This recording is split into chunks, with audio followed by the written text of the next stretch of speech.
مسلمان ہونے کے بعد کیا آپ کے آس پاس کسی نے آپ سے متاثر ہو کر اسلام قبول کیا؟ اسلام قبول کرنے کے تقریباً 10 سال بعد ایک دن میں اپنی دادی کے گھر گیا۔ وہ ڈیمنشیا کی ایک مخصوص سطح پر انتقال کر گئی تھیں اور ان کی حالت کچھ بچکانہ سی ہو گئی تھی۔ ان میں ایک معصومیت پیدا ہو گئی تھی جو بچوں کی سی ہوتی ہے۔ ایک دن میں ان کے گھر گیا، جیسا کہ ہم ہمیشہ اپنے والد کے خاندان اور بھائیوں کے ساتھ ان کے گھر جایا کرتے تھے۔ وہ بڑے غور سے مجھے دیکھ رہی تھیں اور وہ مجھے کہنے لگی، تم اوپر کی منزل پر جا کر جو کرتے ہو میں بھی تمہارے ساتھ کرنا چاہتی ہوں۔ میں سوچنے لگا اوپر جا کر میں کیا کرتا ہوں، یہ کس بارے میں بات کر رہی ہیں۔ پھر مجھے یاد آیا کہ جب ہم گھنٹوں وہاں بیٹھے رہتے تھے اور نماز کا وقت آ جاتا تو میں معذرت کر کے اوپر جا کر ظہر یا عصر کی نماز پڑھ لیا کرتا تھا۔ وہ یہ بات نوٹ کرتی تھی کہ میں کس طرح وہاں جاتا اور پھر واپس آتا ہوں، تو وہ اس کی بات کر رہی تھی۔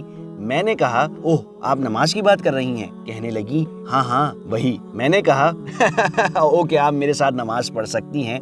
تو میں نے انہیں اپنے پیچھے نماز پڑھائی۔ پھر ایک دن میں دوبارہ ان کے پاس گیا تو کہنے لگی، کیا ہم وہی کریں جو تم اوپر جا کر کرتے ہو؟ میں نے کہا اوکے۔ اور پھر میں نے کہا، دیکھیں کیا میں آپ کو اسلام اور حضرت محمد صلی اللہ علیہ وسلم کے بارے میں بتاؤں؟ کہنے لگی، او ہاں پلیز۔ وہ ایک نہایت ہی شفیق اور مبارک خاتون تھیں، اللہ ان پر رحم کرے۔ میں نے ان جیسی پیاری خاتون کبھی نہیں دیکھی۔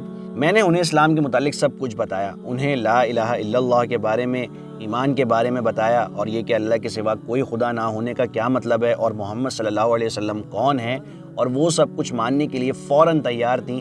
تو انہوں نے وہیں کلمہ پڑھا، انہوں نے ایمان کی گواہی دی۔